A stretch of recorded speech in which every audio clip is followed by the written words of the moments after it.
Hello everyone, welcome to my online study centre JMA JN NEET target.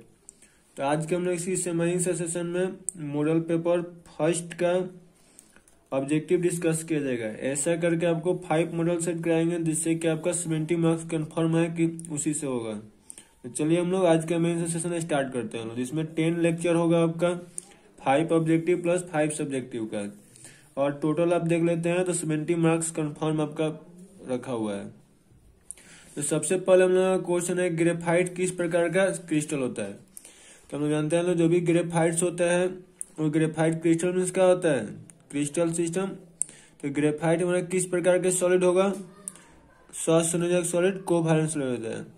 English medium student कोई tension नहीं लेना है, because ये question को हम हिंदी एंड इंग्लिश दोनों में बोलेंगे। बस क्वेश्चन लिखा हुआ हिंदी में रहेगा, आपको इंग्लिश में आपको सबको बोल के आपको समझाएंगे, टेंशन नहीं लेना है आपको।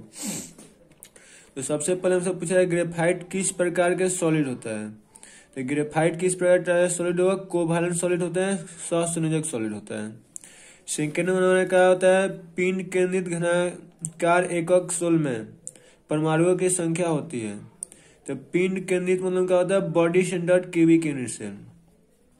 तो body centred cubic unit cell BCC में हम जानते हैं कि गोले की संख्या कितना होता है, 2 होता है। बीसीसी में गोला होता क्या है, तो सभी कर्नल्स होते हैं और उसके बॉडी के बीचों बीच सेंटर में होते हैं। जिसमें बॉडी सेंटर जब भी होगा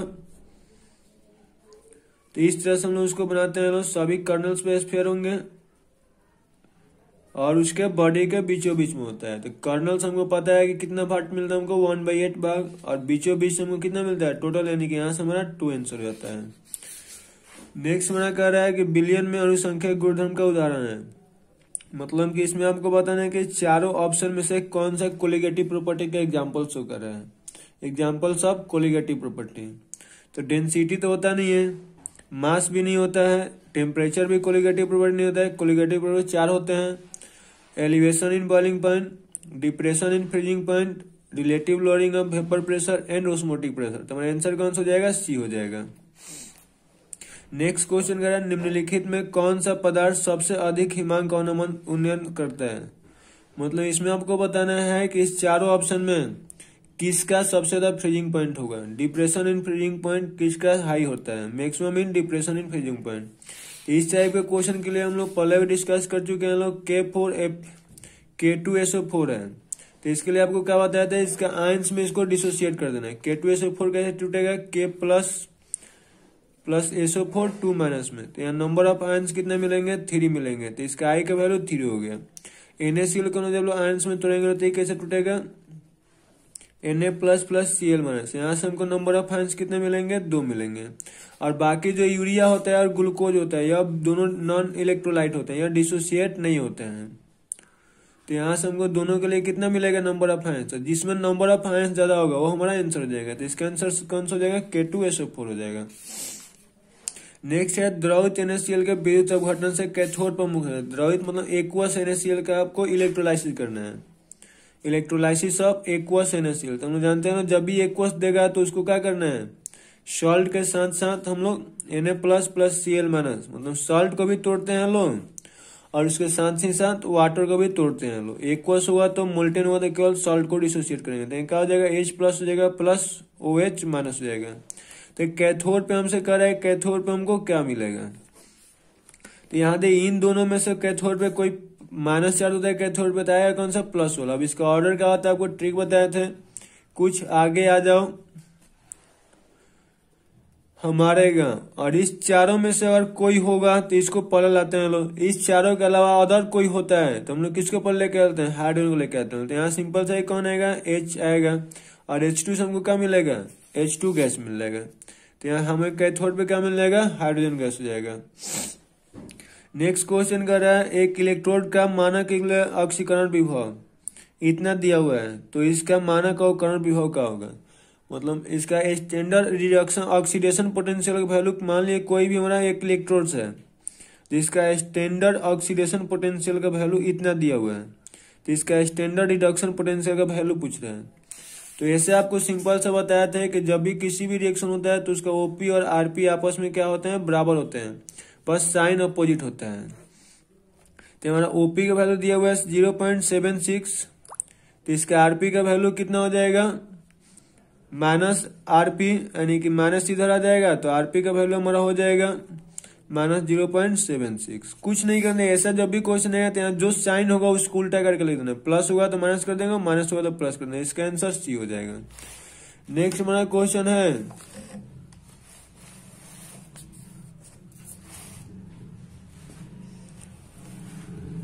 नेक्स्ट क्वेश्चन क्या अगर है, चीनी के प्रतिलोपन को ग्लूकोज एवं फ्रुक्टोज बनने की प्रक्रिया को निम्न प्रकार से दर्शाया जाता है।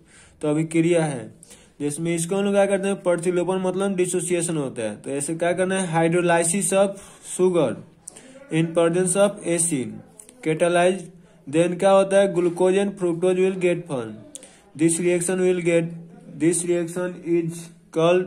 अब इसमें आपको बताना है कि जो यह रिएक्शन है कौन से कोटि का रिएक्शन होगा, किस ऑर्डर का रिएक्शन होगा। तो इस पर जो रिएक्शन दिया इसको क्या कहते हैं, हाइड्रोलाइसिस ऑफ शुगर कहते हैं लोग। तो आप इंग्लिश वाले क्वेश्चन को ऐसे लिख सकते हैं लोग, व्हेन हाइड्रोलाइसिस ऑफ शुगर, उसके बाद इसको दे देना है, then reaction will called pseudo कोटि रिएक्शन होता है। ठीक है, इस टाइप का जो भी हमारा रिएक्शन होता है उसको हम लोग क्या कहते हैं लोग, pseudo first order reaction. Clear है। नेक्स्ट मेरा क्वेश्चन है, किसी अभिक्रिया का वेग निम्नलिखित प्रकार से व्यक्त होता है। तो वेग इसके जैसे मान लिया वो कोई रिएक्शन दिया हुआ है जिसको हम लोग इस प्रकार से रिप्रेजेंट करते हैं लोग। तो इस रिएक्शन का रेट ऑर्डर निकालना है आपको। सेपरेट इसमें दिए हम लोग का दिया क्या है, R = K × concentration of A के पावर 2 × B के पावर 1। तो ऐसा जब भी आपको कहीं भी दिया रहेगा तो इस रिएक्शन का ऑर्डर हमसे पूछ रहा है। तो ऑर्डर के लिए आपको हमने क्या पढ़ाया है कि इन दोनों का जो भी पावर्स होते हैं, कोफिशिएंट होता है, उसको क्या कर देना है, ऐड कर देना है। तो कितना आ जाएगा, 3 आ जाएगा। तो इसका हमारा आंसर कौन सा आ जाएगा, थर्ड ऑर्डर रिएक्शन। अब विद्युत क्षेत्र के प्रवाह को कोलाइड कणों का गमन कहलाता है। जिसमें ये क्वेश्चन कर रहा है कि हम लोग एक कैसे पढ़ते हैं लोग, मान लीजिए मेरा कोलाइडी सोल्यूशन हो गया, ठीक है, कोलाइड्स हो गया। तो कोलाइड्स का हम लोग क्या करते हैं, इसमें कोलाइड डाल देंगे लोग, इसके बाद हम लोग इलेक्ट्रिसिटी डाल देंगे, से कनेक्ट कर देंगे लोग। तो जो हमारे कोलाइड्स के पार्टिकल्स होते हैं वो मूवमेंट करने लगते हैं। तो ये हमारा क्वेश्चन कर रहा है कि जो कोलाइड्स के पार्टिकल्स होते हैं उसको क्या कहते हैं, इलेक्ट्रिक फील्ड में मूवमेंट उसका होता है, इलेक्ट्रिक फील्ड में उसका मोशन होता है। तो वह कौन सा इफेक्ट कहलाता है। तो यह तो डायलाइसिस क्या होता है, डायलाइसिस हम लोग उसको कहते हैं ना जिससे कि हम लोग कोलाइडी सोल्यूशन को प्रिपेयर किया जाता है, सॉरी प्यूरिफाई किया जाता है, शुद्ध किया जाता है, उसको डायलाइसिस कहते हैं। टिंडल इफेक्ट क्या होता है, कोलाइड्स के पार्टिकल के अंदर, कोलाइड मान लीजिए मेरा सोल्यूशन हो गया, इसके अंदर जो लाइट में डिस्पर्सन होता है, लाइट में फैला होता है, वह टिंडल इफेक्ट कहलाता है। और पायस क्या होता है, ये भी एक प्रकार के प्यूरिफिकेशन का ही प्रोसेस होता है। और यह इलेक्ट्रोफोरेसिस से जो होता है, इससे हम लोग इसी प्रोसेस को क्या कहते हैं, इलेक्ट्रोफोरेसिस, वैद्युत कण संचलन। तो आप लोग इंग्लिश में लिख रहे लो इलेक्ट्रोफोरेसिस। नेक्स्ट हमारा क्वेश्चन है, वह प्राकृतिक पदार्थ जिससे धातु का निष्कर्षण फायदेमंद होता है। हम लोग जानते हैं लोग कि वह मेटल को किसी भी तरह से हम लोग प्राप्त करने के लिए जहां से इजीली और इकोनॉमिकली प्राप्त होता है, इसको ऐसे लिख सकते हैं लोग, वह नेचुरल मतलब हम लोग का बताना है जिससे कि लोग मेटल क्या कर सके, इजीली और इकोनॉमिकली प्राप्त कर सके। तो वह उसको लोग क्या कहते हैं लोग, ओर्स कहते हैं लोग। और मिनरल्स का एक खनिज मीन्स मिनरल्स होता है, आप लोग लिख सकते हैं लोग ऑप्शन, इसका मीन्स मिनरल्स होते हैं। मिनरल्स क्या होता है, जिससे कि हम लोग मेटल होता है, जरूरी नहीं कि उसे इजीली हम लोग प्राप्त कर लेंगे लोग। और ये धातुमल मीन्स स्लेग होता है, और गेंग मीन्स इम्प्योरिटी होता है। आंसर कौन हो जाएगा, ओर्स। नेक्स्ट क्वेश्चन है, साइनाइड विधि द्वारा प्राप्त धातु है, मतलब साइनाइड प्रोसेस से किस धातु को हम लोग एक्सट्रैक्ट करते हैं लोग, प्राप्त करते हैं लोग। तो साइनाइड प्रोसेस के द्वारा हम लोग सिल्वर के मेटल्स को प्राप्त करते हैं लोग। क्लियर है। निम्नलिखित में कौन हाइड्रोजन बॉन्ड नहीं बनाता है, मतलब हाइड्रोजन बॉन्ड का फॉर्मेशन इसमें आपको बताना है कौन नहीं बनाता है। तो इसके लिए आपको बताया था हेडफोन होगा तो बनेगा, नहीं होगा तो नहीं बनेगा। तो सिंपल से है, इसमें भी एन है, इसमें ओ है, इसमें एफ है, इसमें नहीं है। तो हमारा आंसर कौन सा हो जाएगा, HCl। आई होप कि क्लियर होगा। नेक्स्ट हम लोग देखते हैं। नेक्स्ट मेरा क्वेश्चन है, ए सेट में सल्फर की ऑक्सीकरण संख्या है। अब ये यहाँ तो सिंपल सा है कि केवल सल्फर का ही बात हो रहा है, अदरवाइज कोई तो एलिमेंट्स है नहीं। तो हम लोग पढ़े थे लोग, कोई भी चीज अकेला होता है तो उसका ऑक्सीडेशन नंबर कितना होता है, 0 होता है। तो ए सेट हो या P4 हो एक फिर कोई भी हो O2 हो कुछ भी अकेला हुआ तो सबका ऑक्सीडेशन नंबर कितना हो जाएगा, 0 हो जाएगा। निम्नलिखित यौगिकों में सबसे प्रबल अम्ल कौन सा है, तो सबसे अम्ल का इसका ऑर्डर याद कर लीजिएगा। सबसे स्ट्रांग HI होता है, फिर HBr होता है, फिर HCl होता है, देन आफ्टर HF होता है। यह ऑर्डर याद कर ले, इससे रिलेटेड बहुत सारा क्वेश्चन आ सकता है। अब देखिए गोताखोरी में श्वसन हेतु मतलब हम लोग जब क्या कहते हैं, हम लोग मान लिए नहाने के हम लोग सपोर्ट किसी भी समुद्री हम लोग तैरने के लिए जाते हैं हम लोग, तो हम लोग ऑक्सीजन के सांस लेने के तो हम लोग क्या यूज करते हैं हम लोग, जो मिक्सचर लेके जाते हैं हम लोग उसके अंदर क्या क्या हम लोग यूज करते हैं हम लोग, तो उसके अंदर हम यूज क्या करते हैं हम लोग, हीलियम होता है, ऑक्सीजन होता है और नाइट्रोजन होता है। इसके मिक्सचर को हम लोग उसमें यूज करते हैं हम लोग। संक्रमण तत्वों का स्थान आवर्त सारणी में कहाँ होता है, जिसमें संक्रमण तत्व मतलब ट्रांजिशन एलिमेंट, तो ट्रांजिशन एलिमेंट का जो पोजीशन होता है प्रेडिक्ट टेबल में कहाँ दिया गया है। ट्रांजिशन एलिमेंट को हम लोग किस नाम से जानते हैं हम लोग, डी ब्लॉक के नाम से जानते हैं हम लोग। निम्नलिखित में कौन प्रथम संक्रमण तत्वों के श्रेणी का सदस्य नहीं है, तो देखिए फर्स्ट ट्रांजिशन एलिमेंट आपको बताना है, which of the following is first transition element. तो ये सब आपको पता है कि सब फर्स्ट ट्रांजिशन एलिमेंट में मैग्नीशियम एक एस ब्लॉक का एलिमेंट होता है, कोई ट्रांजिशन एलिमेंट्स नहीं होता है, फर्स्ट सेकंड थर्ड किसी भी प्रकार का नहीं होता है। नेक्स्ट आपका क्वेश्चन क्या है, लेंथेनाइड संकुचन किस तथ्य के लिए उत्तरदायी होता है, मतलब लेंथेनाइड्स में जो भी होता है उसका जो कंट्रेक्शन होता है इसमें किस पेयर के लिए इफेक्टिव होता है, तो हमारा आंसर कौन सा होता है, जिरकोनियम एंड हैफनियम, इन दोनों के लिए क्या होता है, इफेक्टिव होता है। नेक्स्ट है निम्नलिखित संक्रमण धातु के आयनों में कौन प्रतिचुंबकीय है, आपको इसमें बस बताना है डाई मैग्नेटिक कौन सा होता है। डाई मैग्नेटिक कौन हुआ, जिसके पास अनपेयर्ड इलेक्ट्रॉन नहीं होता है।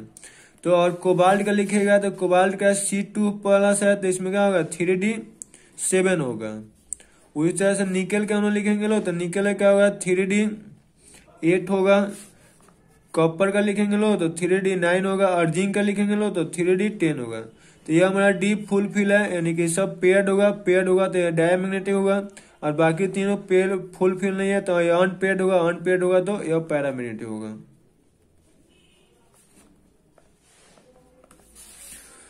नेक्स्ट क्वेश्चन है जिसमें एक जटिल आयन इधर दिया हुआ है कि संरचना वर्ग तलीय है, तो उस जटिल आयन में Cu2 प्लस का प्रसंस्करण होगा। आपको बताना है क्या है, जिसमें यह एक कंपाउंड दिया हुआ है, इसका हम लोग का क्या बताना है, इसका सपोर्ट जिसमें आपको दे दिया हुआ है, इसका हाइब्रिडेशन आपको बताना है। तो यहाँ होता है कि हम लोग आपको ट्रिक बताया थे कि लिगेंड के टेंडेंसी पर चेक करते हैं लोग, कौन सा अगर लिगेंड होगा तो वह स्ट्रांग होता है, यानी कि CO, NO और CN यह तीनों स्ट्रांग होता है। उसके बाद ये भी आपको ट्रिक बताया, कॉपर के साथ 4 गो NH3 होगा तो वह स्ट्रांग की तरह बिहेव करता है, और कॉपर के साथ 6 NH3 होगा तो वीक की तरह बिहेव करता है। तो यहाँ कॉपर के साथ कितने NH3 है, 4 है, तो ये स्ट्रांग हुआ। और जब भी 4 होता है उसका कोऑर्डिनेशन नंबर, तो उसका हम हाइब्रिडेशन 2 को लिख सकते हैं, sp3 या फिर dsp2। तो स्ट्रांग होता है तो dsp2 लिखाएगा, और वीक होता है तो sp3 लिखा था। तो यहाँ से हमारा आंसर कौन सा हो जाएगा, dsp2। PtC2OH4 के होल ट्राइस इतना में Pt के ऑक्सीकरण संख्या क्या है, मतलब आपको बताना है इस कंपाउंड में प्लेटिनम के ऑक्सीडेशन नंबर। तो इसके लिए बस आपको कुछ नहीं करना, एक Cl पर 1 माइनस होता है, 3 पे कितना हो जाएगा, 3 माइनस हो जाएगा। यहाँ 1 माइनस हमको बचा करके रखने हैं, तो यहाँ क्या लिख देंगे 2 प्लस लिख देंगे, तो 2 में से 1 चला जाएगा तो यहाँ -1 बच जाएगा, यानी आंसर कौन सा हो जाएगा 2। सेकेंडरी ब्यूटाइल का IUPAC नाम का था, सेकेंडरी ब्यूटाइल क्लोराइड होने की सेकेंडरी, जैसे मान लीजिए ब्यूटाइल मतलब 4 कार्बन, और सेकेंडरी यानी कि इन दोनों में किसी कार्बन से एक Cl को जोड़ देंगे, तो इसका हम जानते हैं PCSL लेंगे लो, और नंबरिंग क्या हो जाएगा 1 2 3 एंड 4, तो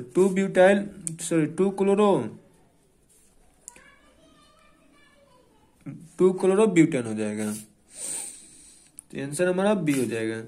निम्नलिखित में किस विधि के द्वारा प्राइमरी सेकेंडरी एंड टर्शियरी, तो इसमें आपको सभी मेथड, ऑक्सीडेशन मेथड से भी कर सकते हैं लोग, लोकस रिएजेंट से भी कर सकते हैं लोग, विक्टर मेयर से भी कर सकते हैं लोग, और सभी हो जाएगा। नेक्स्ट है निम्नलिखित में किसका प्रयोग निश्चेतक के रूप में करते हैं, इसमें निश्चेतक मतलब बेहोशी करने के लिए किया जाता है।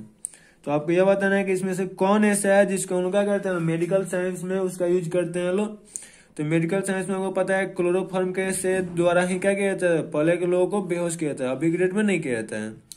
जो एंटीसेप्टिक मतलब एसिटिलीन होता है, तो क्या होता है, कंबस्टिबल सब्सटेंस होता है। आयोडोफॉर्म एंटीबायोटिक होता है, एंटीसेप्टिक होता है। और मीथेन एक प्रकार का गैस होता है। क्लियर है। नेक्स्ट हम लोगों का क्या है, कैल्शियम एसीटेट को गर्म करने से निम्नलिखित में कौन प्राप्त होता है। तो कैल्शियम एसीटेट हो गया, कैल्शियम एसीटेट को गर्म करना है, तो कैल्शियम एसीटेट का फॉर्मूला CH3C11O और O माइनस हो जाएगा। और एसीटेट कर रहा है नहीं कि CH3COO माइनस। हम जानते हैं कैल्शियम का वैलेंसी कितना होता है 2+, यानी कि दोनों इसके साथ में ऐसे लिखा जाता है ब्रैकेट में होल 2 है। तो ये कैल्शियम एसीटेट, आपको इसके लिए ट्रिक बताया, तो जब भी उन्हें इसको हीट करेंगे लोग फ्रैक्शनल डिस्टिलेशन करते हैं, तो क्या होता है, यहाँ से बाहर निकल जाएगा, तो बन कर जाएगा CH3C11O और CH3, तो इसका नाम क्या हो जाएगा, एसीटोन।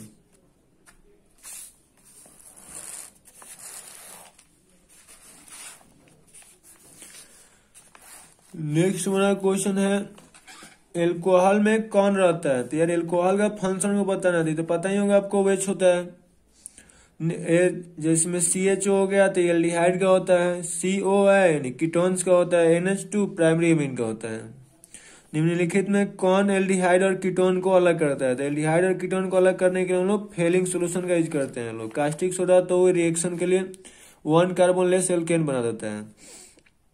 प्राइमरी एमीन तभी आपको पता है, NH2 को हम लोग क्या कहते हैं लोग, प्राइमरी एमीन कहते हैं लोग। इसमें डायलूट एल्काली KMnO4 का जो सोल्यूशन होता है उसको हम लोग किस नाम से जानते हैं लोग, बेयर्स रिएजेंट के नाम से जानते हैं लोग। डायलूट एल्काली KMnO4 सोल्यूशन क्या कहलाएगा, बेयर्स रिएजेंट कहलाएगा। फिनॉल को जस्ता के साथ, मतलब फिनॉल मतलब बेंजीन रिंग हो गया, इसमें आपका फिनॉल यह हो गया बेंजीन के साथ OH ग्रुप, इसको जिंक के साथ हम लोग हीट करेंगे लोग, तो क्या बन जाएगा, बेंजीन बन जाएगा। और प्लस Zn के साथ में OH ग्रुप ZnOH बाहर निकल जाएगा। तो याद है फिनॉल को जिंक के साथ जब भी हम लोग हीट करेंगे तो क्या बन जाएगा, बेंजीन बन जाएगा। कार्बोक्सिलिक अम्लों का क्रियाशील मूलक क्या होता है, तो कार्बोक्सिलिक का फंक्शनल ग्रुप COOH। तो याद है एक कार्बनिक यौगिक की अभिक्रिया NaHCO3 से कराने पर, इसमें होता क्या है, 3 वो कहीं मेनली आपको इसमें पूछेगा, ठीक है। एल्कोहल दे सकता है, फिनॉल दे सकता है और कार्बोक्सिलिक एसिड दे सकता है। तो जो यह केवल फिनॉल कार्बोक्सिलिक एसिड एक ऐसा कंपाउंड होता है जो Na2CO3 के साथ भी रिएक्शन करता है एंड NaHCO3 के साथ भी करता है। तो इसमें बस आपका आंसर कौन सा हो जाएगा, कार्बोक्सिलिक एसिड यानी कि एसिटिक एसिड। ईस्टर को निम्नलिखित में से किस सूत्र से व्यक्त करते हैं। तो ईस्टर का फॉर्मूला क्या होता है, हम यही पढ़े लो। ईस्टर मीन्स क्या हो जाएगा जी, RCOO और R- मतलब हम लोग जानते हैं लोग C11O होना चाहिए और इसके दोनों साइड कार्बन या हाइड्रोजन एक साइड हो सकते हैं। तो यहाँ फॉर्मूला कौन सा हो जाएगा, RC11O R-। नाइट्रो एल्केन का उपकरण से बनता है। नाइट्रो एल्केन का फॉर्मूला क्या होता है, RNH2। इसको लोग क्या कहते हैं, नाइट्रो एल्केन। अब इसको आपको रिडक्शन कराना है, ठीक है, जिसमें रिडक्शन के लिए कुछ नहीं करना है, तो ऐसे साइन यूज कर दीजिएगा लोग। जब इसको रिडक्शन लोग कराएंगे तो क्या बनेगा, RNH2 ही बनता है, यानी कि इसको RNH2 यानी क्या कहेंगे लोग, NH2 आ गया तो 1 डिग्री अमीन हो जाएगा। तो आंसर कौन हो जाएगा, प्राइमरी अमीन हो जाएगा।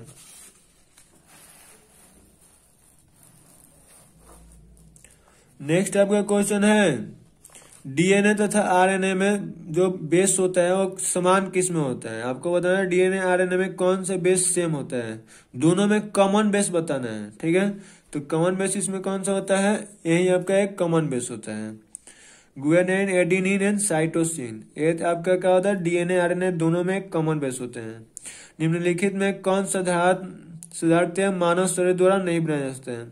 मतलब इसमें से आपको बताना है कौन ऐसा है जो ह्यूमन बॉडी के द्वारा नहीं प्रिपेयर किया जाता है। जिसमें एंजाइम हो गया, ये तो प्रिपेयर करते हैं लोग, विटामिन लोग प्रिपेयर नहीं करते हैं लोग, प्रोटीन भी हमारे बॉडी में प्रिपेयर होता है और हार्मोन्स तो होता ही है।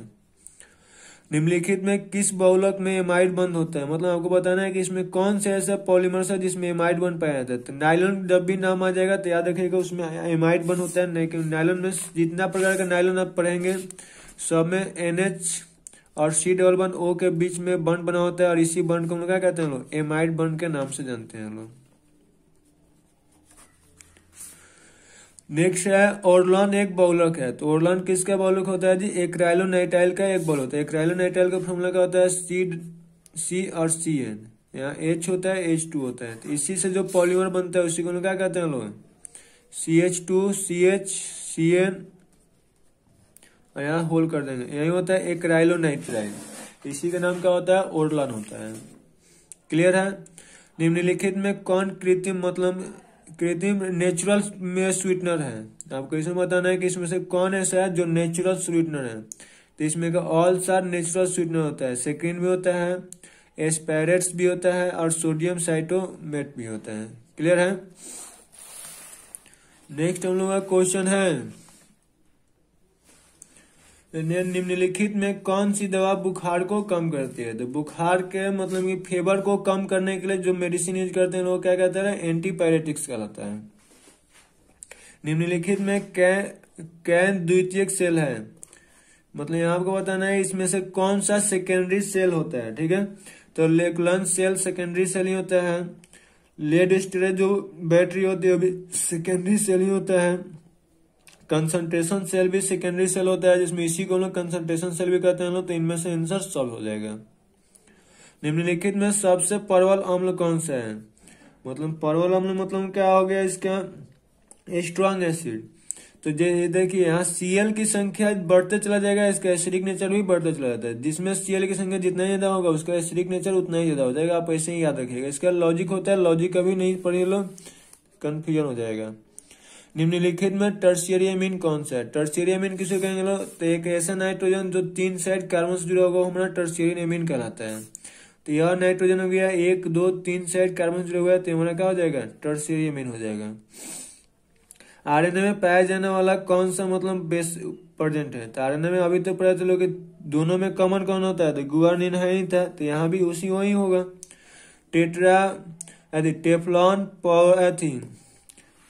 पॉलीस्टाइरीन एंड नियोप्रीन सभी है, जिसमें यहाँ दे टेफ्लॉन हो गया, पॉलीस्टाइरीन हो गया और नियोप्रीन हो गया। तीनों आपसे पूछ रहा है कि किस प्रकार के पॉलीमर्स होते हैं।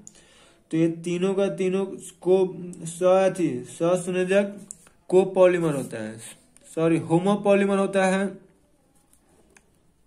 अब यहाँ होमोपॉलीमर किसको कहेंगे लोग, तो आपको बताया था जब एक ही टाइप के यूनिट से कोई बना होता है तो उसको हम लोग क्या कहते हैं, होमोपॉलीमर। और जो टेफ्लॉन होता है वो किससे बना होता है, CF2 डबल बॉन्ड CF2। और जो पॉलीस्टाइरीन होता है तो पॉलीस्टाइरीन किससे बना होता है, CH2 डबल बॉन्ड CH और PH से, उसका यह स्टाइरीन होता है। और नियोप्रीन किससे बना होता है, तो CH2 double bond CH single bond C double bond CH2 और CH3। ये तीनों same type of monomers unit से बना होता है, इसलिए तीनों का कहलाते हैं, पॉलीमर्स कहलाते हैं, होमोपॉलीमर कहलाते हैं। और 2 डिफरेंट यूनिट हम लोग यूज करते हैं तो क्या कहलाता है, कोपॉलीमर्स कहलाता है। अब नेक्स्ट हमारा क्वेश्चन है, दर्द निवारक की दवाई कहलाती है। तो दर्द निवारक मतलब जो दर्द को कम करे। तो दर्द को कम करने वाला जो मेडिसिन होता है उसको क्या कहते हैं लोग, एनाल्जेसिक कहते हैं लोग। निम्न में किसमें फ्रेंकल दोष होता है, तो फ्रेंकल दोष किसमें मिलेगा, तो सिल्वर ब्रोमाइड यानी AgBr। AgBr में दोनों प्रकार के डिफेक्ट्स पाए जाते हैं लोग, फ्रेंकल डिफेक्ट्स भी होता है, स्कॉटकी डिफेक्ट्स भी होता है। और sodium chloride Schottky defects mainly show करता है। और डायमंड एंड ग्रेफाइट भी अलग अलग मतलब टेट्राथीन जिसमें स्कॉटकी डिफेक्ट नहीं होता है, वैकेंसी डिफेक्ट शो करते हैं लोग। यहाँ मंडलीय दाब पर निम्नलिखित में किसका क्वथनांक सबसे उच्च होता है। अब सेम उसी तरह से क्वेश्चन ये भी है, तो इसमें आप क्या कीजिएगा, नंबर ऑफ आयंस निकालिए। तो BaCl2 यानी कि एक Ba का आयंस मिलेगा और 2 Cl का, तो 2 और 1 3 हो गया। इसमें एक Na और एक Cl का, तो इसमें 2 हो गया। ये दोनों टूटता ही नहीं है, तो इसीलिए क्या हो गया, हमारा टोटल आंसर कौन सा जाएगा, जिसमें नंबर ऑफ आयंस ज्यादा हुआ, तो आंसर हमारा C हो जाएगा। सोडियम क्लोराइड के जलीय घोल का विद्युत विच्छेदन करने पर यहाँ थोड़ा सा मिस्टेक हो गया क्वेश्चन में, एक्वस AgNaF लेना है। ठीक है, अब यहाँ आपको किसको हाइड्रोलाइसिस करना है, एक्वस NaF। तो एक्वस NaF जैसे ही आएगा तो हम लोग किसको तोड़ेंगे लो, तो पहले तो Na को तोड़ेंगे लो, तो Na से क्या मिलेगा, Na प्लस प्लस F से F माइनस। उसके बाद से किसको फिर तोड़ना है, H2O को भी तोड़ना है क्योंकि एक्वस कर रहा है। तो यहाँ से H प्लस मिलेगा प्लस यहाँ से OH माइनस मिलेगा। तो यहाँ इन दोनों में तो हम जानते हैं कुछ आगे अब है नहीं, तो यहाँ से हमको H मिलेगा, यानी कैथोड पे क्या मिलेगा हमको H2। और इन दोनों में हमसे पूछा जाएगा तो इन दोनों में ऑर्डर में सबसे पहले OH माइनस होता है, फिर F होता है। यहाँ Cl पहले होता है, Br इससे भी पहले होता है और I इससे भी पहले होता है। इसके बाद होता है NO3 और इसके बाद होता है SO4 2 माइनस। तो इसीलिए हमारा यहाँ से कौन आएगा OH, और OH जब भी आता है तो 4OH माइनस से आकर के 2H2O बन जाएगा और 2H2O प्लस O2 बन जाता है प्लस 4 इलेक्ट्रॉन रहता है। तो यहाँ से हमको क्या मिल जाएगा O2। तो कैथोड पे H2 मिलेगा और एनोड पे O2 मिल जाएगा। तो आंसर कौन सा हो जाएगा O2 एंड H2। जल में इतना का जो रिएक्शंस होते हैं इसका कोटि मतलब कि ऑर्डर बताना है। इस रिएक्शन का आपको ऑर्डर बता देना है कि यह किस ऑर्डर के रिएक्शन होते हैं। जो ये ऑर्डर होता है 0 ऑर्डर का रिएक्शन कहलाते हैं, ठीक है। नेक्स्ट मेरा क्वेश्चन है, किसी गैस के ठोस सतह पर अधिशोषण की मात्रा निर्भर करती है। इसमें किसी भी गैस का जो सॉलिड सरफेस होता है उस पर जो गैस हमारा होता है उसमें सभी पर डिपेंड करता है। उसका टेम्परेचर पर भी डिपेंड करता है, जानते हैं टेम्परेचर कम हुआ तो उसका रेट ऑफ एब्जॉर्प्शन स्लो होगा, टेम्परेचर बढ़ेगा तो रेट ऑफ एब्जॉर्प्शन डिक्रीज भी करता है, इंक्रीज भी करता है, depends upon types of absorption. Chemical absorption बढ़ता है, फिजिकल एब्जॉर्प्शन घटता है। प्रेशर पे करते हैं क्योंकि इसको एक्सप्लेन करने के फ्रेंडिक एब्जॉर्प्शन आइसोथर्म है। और गैस के नेचर पे करते हैं कि हम लोग पढ़ेंगे लोग फिजिकल एब्जॉर्प्शन में वह गैस जल्दी एब्जॉर्ब होगा जो इजिली बॉन्ड बना ले, और केमिकल एब्जॉर्प्शन में वह जो इजिली बॉन्ड बना ले, और फिजिकल एब्जॉर्प्शन वह जल्दी एब्जॉर्ब होता है जो इजिली लिक्विफाइड हो जाए। नेक्स्ट क्वेश्चन है, निम्न में से कौन सा ऑक्साइड उभयधर्मी है। उभयधर्मी मतलब एम्फोटेरिक। तो इसमें जिंक का ऑक्साइड होता है, बेरिलियम का ऑक्साइड होता है, टीन का ऑक्साइड होता है, लीड का ऑक्साइड होता है। यह सब क्या कहलाते हैं, एम्फोटेरिक नेचर के होते हैं। निम्नलिखित में सबसे प्रबल लुईस अम्ल कौन सा होता है। तो सबसे प्रबल Bi3, उसके बाद BBr3 होता है, BCl3 होता है, सबसे कम BF3 होता है। हीलियम का मुख्य स्रोत क्या होता है, तो सोर्स ऑफ हीलियम मोनाजाइट होता है। निम्नलिखित में कौन सा उपधातु है, मतलब इसमें आपको बताना है मेटलवार्ड्स कौन सा होता है। तो मेटलवार्ड्स के लिए आपको ट्रिक क्या बताते हैं, बालिका, सीता, गीता, ऐश्वर्या सब ट्यूशन पूछने आते हैं। तो बालिका मतलब 20, सीता, गीता, ऐश्वर्या सब ट्यूशन पूछने आते हैं। यही हमारे टोटल जो 8 है यह क्या कहलाते हैं, मेटल वर्ड्स कहलाते हैं। SO2 अणु में सल्फर की परमाणु मतलब क्या होता है, हाइब्रिडाइजेशन। तो SO2 में क्या हो जाएगा, तो SO2 का सिंपल सा है कि आप स्ट्रक्चर बना लीजिए। एगो इसके पास लोन पेयर होता है, तो 1 सिग्मा 2 सिग्मा और एगो लोन पेयर है 3 के लिए क्या लेंगे लोग sp2। तो इसमें से आंसर तो कौन सा हो जाएगा, sp2 हो जाएगा। H3PO3 का होता है, तो इसके लिए आपको ट्रिक बताया था कि जितना ऑक्सीजन होता है उसमें से 1 कम कर देते हैं लोग। 3 है 1 कम कर देंगे 2 आंसर हो जाएगा। H3PO4 होता है तो 3 होता है, H3PO2 होता है तो 1 हो जाएगा। मर्क्यूरस क्लोराइड का फॉर्मूला क्या होता है, Hg2 2+ होता है। मर्क्यूरिक क्लोराइड मर्क्यूरस आयन है तो Hg2 2+, मर्क्यूरिक होता है तो Hg2+ हो जाता है। गोल्ड का ऑक्सीडेशन नंबर क्या होता है, +1 भी होता है +3 भी होता है। K4FeCN6 में Fe का हाइब्रिडेशन कितना होता है, तो यहाँ 6 है। 6 है, हम जानते हैं CN कौन सा स्ट्रांग है, तो जिसमें डी पहले आ जाएगा उसको ले लेंगे लोग। ये दोनों क्यों नहीं लेंगे कि 4 को हमको 6 वाला चाहिए। इथाइल क्लोराइड में AgCN के साथ गर्म करने से क्या होता है, तो इथाइल क्लोराइड का आपको फॉर्मूला लेना है। इसमें CCCl हो गया, इसका AgCN हो गया, यानी कि AgCN जब भी आपको आता है तो यहाँ से लोन पे आकर जुड़ता है, मतलब कि आइसोसाइनाइड बनता है। और वही क्या होगा, यही इथाइल क्लोराइड होता है और इसका रिएक्शन क्या होता है NaCl के साथ, तो यहाँ से साइनाइड बन जाएगा। बस दोनों में इतना ही अंतर होता है। यहाँ AgCN के बीच में कोवैलेंट बंध होता है, यहाँ NaCN के बीच में आयनिक बंध होता है। तो इसीलिए यहाँ साइनाइड बनता है और यहाँ आइसोसाइनाइड बनता है। तो हमारा से कौन सा आंसर हो जाएगा, आइसोसाइनाइड हो जाएगा। नेक्स्ट आपका क्वेश्चन क्या है, इथाइल अल्कोहल के साथ किस यौगिक के ऑक्सीकरण से इथाइल ब्रोमाइड बनता है। तो इथाइल अल्कोहल का ऑक्सीडेशन मतलब कि मेनली आपको ऐसे पढ़ाए हुए तो एनसीईआरटी का ही क्वेश्चन है, इससे बन जाएगा, ठीक है, इसको याद रख लेना है। नेक्स्ट मेरा क्वेश्चन क्या है, सोडियम इथॉक्साइड तथा ब्रोमो एल्केन ब्रोमोइथेन अभिक्रिया करके क्या देता है? सोडियम इथोक्साइड का फॉर्मूला क्या होता है जी? O माइनस हो गया, Na+ को सोडियम इथोक्साइड कहते हैं लोग, प्लस ब्रोमोइथेन का यह हो गया। अब यहाँ से हम जानते हैं कि पहला की SN2 रिएक्शन हमेशा देता है, और यहाँ बनता क्या है? ईथर का फॉर्मेशन होता है। इस तरह के में जो रिएक्शन होते हैं इसका नाम क्या होता है? Williamson ether synthesis. तो इस रिएक्शन का नाम भी याद रखिएगा, विलियमसन ईथर सिंथेसिस। और यहाँ क्या होता है? ईथर का फॉर्मेशन होता है, डाइथाइल ईथर हो जाएगा। नेक्स्ट है C4H10O के कितने समय आइसोमर्स पॉसिबल है? तो C4H10 के ईथर वाला केवल बनाना है, यानी कि एगो ईथर हो गए।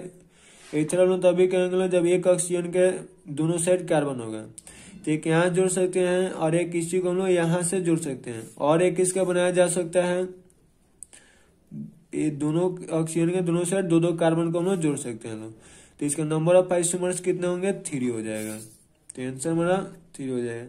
निम्नलिखित यौगिकों में किस पर इलेक्ट्रॉन सन्निहित द्वारा तुरंत आक्रमण होता है? तो इसके लिए आपको बस ट्रिक क्या बताया था, जिसमें बेंजीन से मान लिया, अब देखना है क्या जुड़ा होता है। ठीक है, तो क्लोरोबेंजीन मतलब Cl जुड़ा हुआ है। उसके बाद से क्या है जी? बेंजीन केवल है, इसमें कुछ नहीं जुड़ा हुआ है। सेकेंड नंबर में फिनॉल है, जब इससे OH जुड़ा होगा। और इसके बाद टोलुइन है, टोलुइन मतलब इसे CH3 जुड़ा हुआ होगा। यहाँ थोड़ा सा एक्टिवेटर डीएक्टिवेटर का कंसेप्ट होता है। और मान ली यहाँ क्या होता है, जो भी बेंजीन हो गया इससे कोई भी ग्रुप जुड़ा हुआ है, ठीक है, इसके पास लोन पेयर और निगेटिव चार्ज होता है, तो यह जनरली एक्टिवेटर होता है।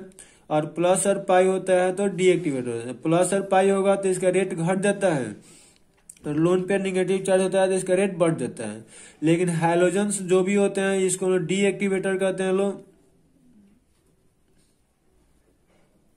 और यह क्या करता है? उस रिएक्शन के रेट को डिक्रीज कर देता है, घटा देता है। तो यहाँ Cl तो है, इसके पास लोन पेयर तो होता है, लेकिन फिर भी यह डीएक्टिवेटर होता है, रिएक्शन के रेट को डिक्रीज करता है, इंक्रीज नहीं करता, इसलिए नहीं होगा। यहाँ कुछ जुड़ा ही नहीं था, और यहाँ पे लोन पेयर है, तो इसलिए हमारा इसको बढ़ा देगा। यहाँ पे मिथाइल ग्रुप ये भी एक्टिवेटर होता है, लेकिन इसके कंपेयर में यह ज्यादा बढ़ा देगा। तो आंसर हमारा कौन सा होने वाला है? फिनॉल हो जाएगा। निम्नलिखित में किसका उपयोग फॉर्मेलिन के लिए रूप में किया जाता है? फॉर्मेलिन के रूप में बनाना है, यानी कि फॉर्मल्डिहाइड बना देना है। नाम से ही बस याद नहीं, फॉर्मेलिन यानी फॉर्मल्डिहाइड। वह कार्बोक्सिलिक अम्ल को टॉलेंस अभिकर्मक को अवकृत करता है। मतलब वह कौन सा कार्बोक्सिलिक एसिड है जो टॉलेंस रिएजेंट से क्या होता है? रिड्यूस हो जाता है। टॉलेंस रिएजेंट का हम लोग पढ़ा थे, लोग किसको रिड्यूस करता है? बस उसके लिए सिंपल से आपको बताए थे कि एल्डिहाइड को टॉलेंस रिएजेंट टेस्ट देता है, कीटोन नहीं देता है। तो देखिए यहाँ से अगर इधर देखिएगा तो जस्ट लाइक एल्डिहाइड है, इसीलिए formic acid Tollens reagent test positive होता है, बाकी निगेटिव होता है। तो आंसर हमारा यह हो जाएगा। एट लास्ट क्वेश्चन है ये क्लोरल का सूत्र है। तो क्लोरल का फॉर्मूला क्या होता है? हम लोग पढ़े हैं CCl3 CHO क्लोरल को कहते हैं। अब इसको आप लोग का आंसर भी देख लीजिएगा, यहाँ स्क्रीनशॉट कर लेना है आंसर को, ताकि आप लोग अपना मैच करा लीजिएगा। लो आंसर सबको ऐसे स्क्रीनशॉट कर लेना है।